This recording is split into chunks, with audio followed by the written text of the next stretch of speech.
Algol. Algol is a triple star system, and there are two stars, and they are where one is moving around the other one, an eclipsing binary star. So one star is there, the other one is there, and then one star is moving around the other one. When the star is in front of it, the dimmer one, so the one which moves around, then the light is a little dimmed. When it goes to the side, the full brightness is there. When the star goes behind, when it is brighter, as if the not so bright one would be in front, but it is a bit dimmer, and then again full. So, and Algol is such a one. It was discovered in 1782, the first one of its kind of these eclipsing binary stars by John Goodricke, and it's named after an Arabic word Algol, which means demon or ghoul. It's also known as Beta Persei. It's in the Perseus constellation. And that is according to page 48 and 49 of Reader's Digest Library of Modern Knowledge, Book 1, Part 1, Structure of the Universe, book written by Ian Ridpath and John R. Shakespeare. If you click this video away, then please tell me what the reason was so that I can improve.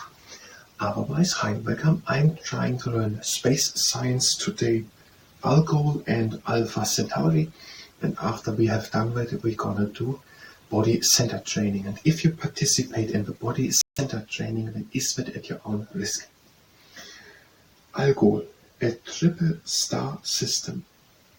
Two stars of which eclipse each other every 2.87 days, thus causing their combined brightness to fade. First of all, what is a triple star system? This must be three, so three stars. And two stars are eclipsing each other every 2.87 days.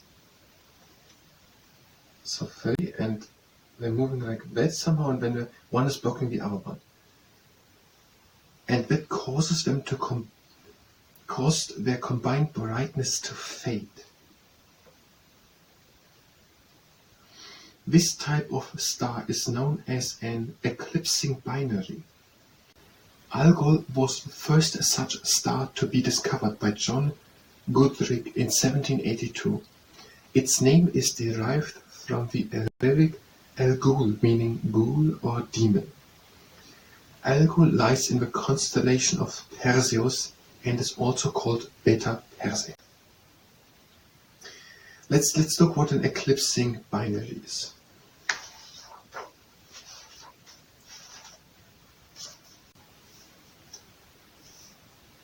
A double star system.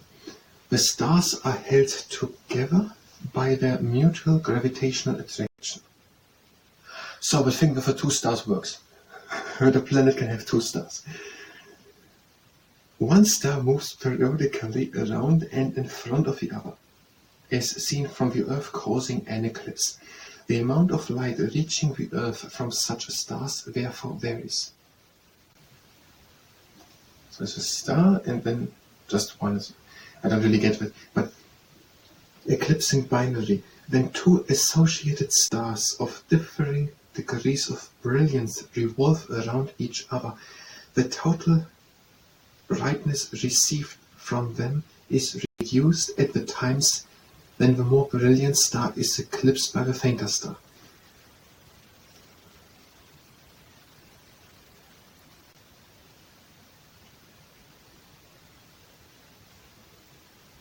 Is it not reduced at all times? Also, if a not so bright one is in front of the other one. Okay, we have a little graph here. It's a little hard to show.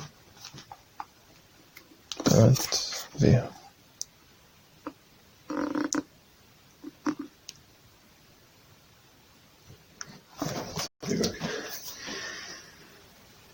Okay, we're having both stars visible, brightness light received. Fainter star eclipse, brighter dimmest light received. Brighter star eclipses fainter light drop in brightness.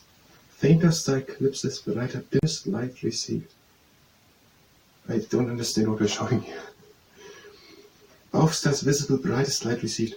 So we're having it is A double star system, the stars are held together by their mutual gravitational attraction. A double star system with a mutual gravitation held together. One star moves periodically around and in front of the other. So one star is standing still and the other one is moving around. So if a side by side, if one is, the brighter star is here and the smaller one is here, both stars are visible. And the brightest light is received, probably from both one. And now, fainter star eclipses the brighter one, dimmest light received. And when the faint one goes in front of the bright one, then there's little light received.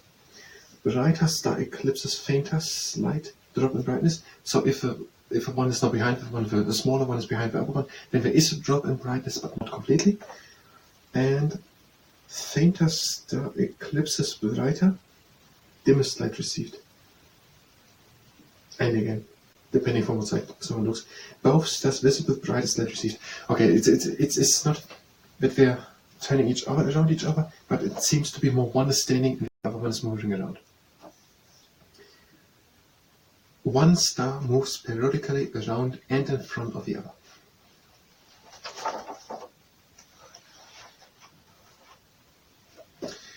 Algol, a triple star system, 2 stars of which eclipse each other every 2.87 days. So we have 3 and 2 stars eclipsing each other. We're just going to say it like that. I don't really understand it. Are they just 3 and just these 2 are doing that and the other one is just standing there peacefully? Or is the 1 and 2 are evolving around them? Or I think if they are 3 and I'm going to say it like it's written here. They are 3 and 2 of them are eclipsing each other. One is moving around the other one. And that causes them that their combined brightness can be more or less. I'm going to explain it then. That is called an eclipsing binary. Eclipsing binary. This type of star is called an eclipsing binary. Algol was the first such star to be discovered by John Goodricke. Algol John Goodricke, 1782. Name comes from Algol, meaning ghoul or demon, and it lies in the constellation Perseus.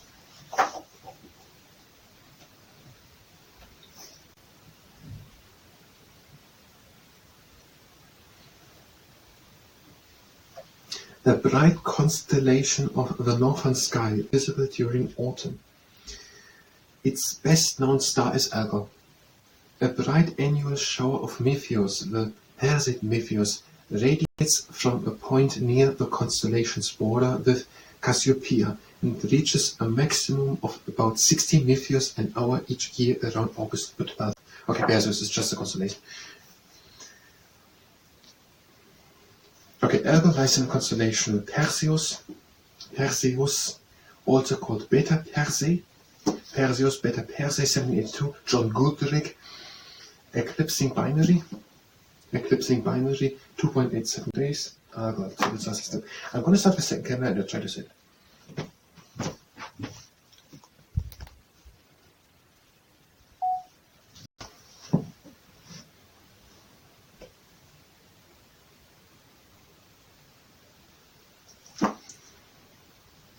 Algol. Algol is a triple star system, and there are 2 stars, and they are where one is moving around the other one, an eclipsing binary star. So one star is there, the other one is there, and then one star is moving around the other one. When the star is in front of it, the dimmer one, so the one which moves around, then the light is a little dimmed. When it goes to the side, the full brightness is there. When again the star goes behind, when it is brighter, as if the not so bright one would be in front, but it is a bit dimmer, and then again full. So, and Algol is such a one. It was discovered in 1782, the first one of its kind of these eclipsing binary stars by John Goodricke, and it's named after an Arabic word Algol, which means demon or ghoul. It's also known as Beta Persei. It's in the Perseus constellation, and that is according to page 48 and 49 of Reader's Digest Library of Modern Knowledge, Book 1, Part 1, Structure of the Universe, book written by Ian Ridcliffe and John R. Shakespeare. I'm going to start the camera.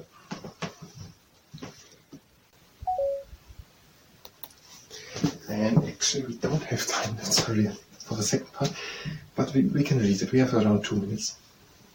Alpha Centauri. A triple star system comprising the 3 stars closest to the Sun. Alpha Centauri, which is 4.3 light years distant from Earth, appears to the naked eye as one star, the third brightest in the sky. But it actually consists of 2 bright stars close together, separately visible through even a small telescope, with a third, fainter companion called Proxima Centauri. Okay, Alpha Centauri, that are 3 stars, and they are the closest ones to the Earth, with 4.3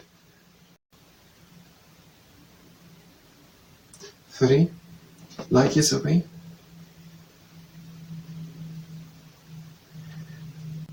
And it is the third brightest star basically at all. They all appear as one star, appears as the third brightest in the star.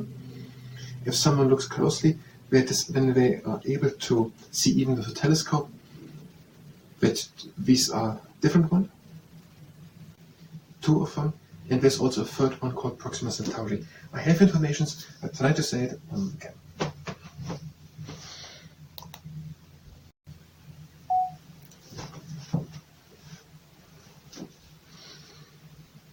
Alpha Centauri. Alpha Centauri, these are 3 stars which are very close together, around 4.3 light years away from the Earth.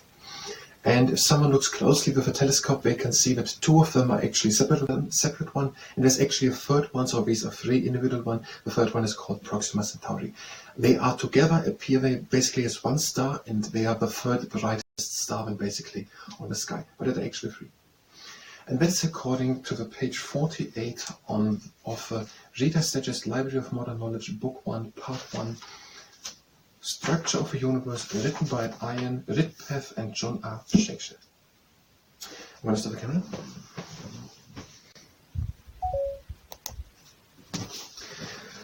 And that was the space science part. If you're here for space science, you can go directly to the next part of space science, where we will continue with space science. If you stay here and participate in the body-centered training, that is that here on the screen. We are having the legs standing hip-width apart. We're going a bit down into the knees. Now flex the legs and press them together. And straighten one leg. Press all time together and flex. And bend it again. The other one. Straighten, press together and flex, and bend again. And a bit wider apart, a bit down into the knees. Flex and press together. Straighten again one leg. Bend it again. Other one, straighten it. Bend it again. And up. A bit closer together. And the locomotive unwilling to derail exercise. Press to the outside. Now one leg up. Right angle with the leg, flexed foot. Even aligned hips, taller with the back, and press from top against the knee with a little bend in the elbow.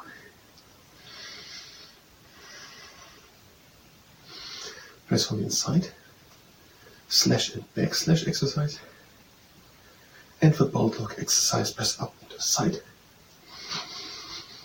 and the heavy swing wheel, press from the outside and up slowly, and close again. Other side up and press on the top.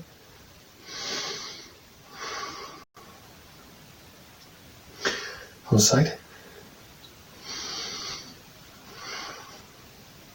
And press up and to the side.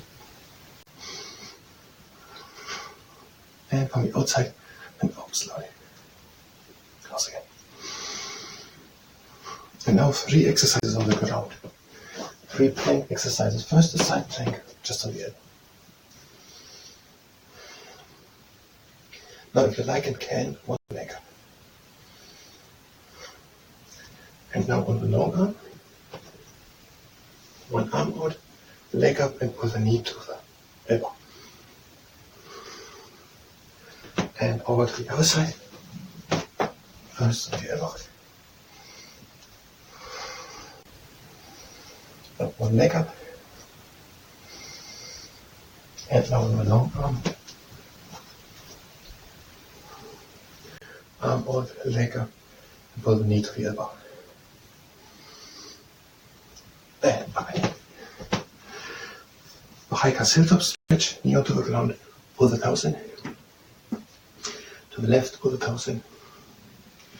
To the right, pull the toes in. Middle, and move the leg from left to right. Other leg, heel onto the ground, pull the toes in. To the right, pull in. Left and pull in. Middle and one leg up. Other one. Take one leg at the ankle. Make a straight back. And point the knee down to the ground. And other leg. Straight back, knee onto the ground. And back. Legs wide apart, and we're doing the trunk catalyst. Making it down. And out. In and up. Out and down. Breathe in and close the legs. And breathe again out. It was a body center training. I thank you very much, and next time.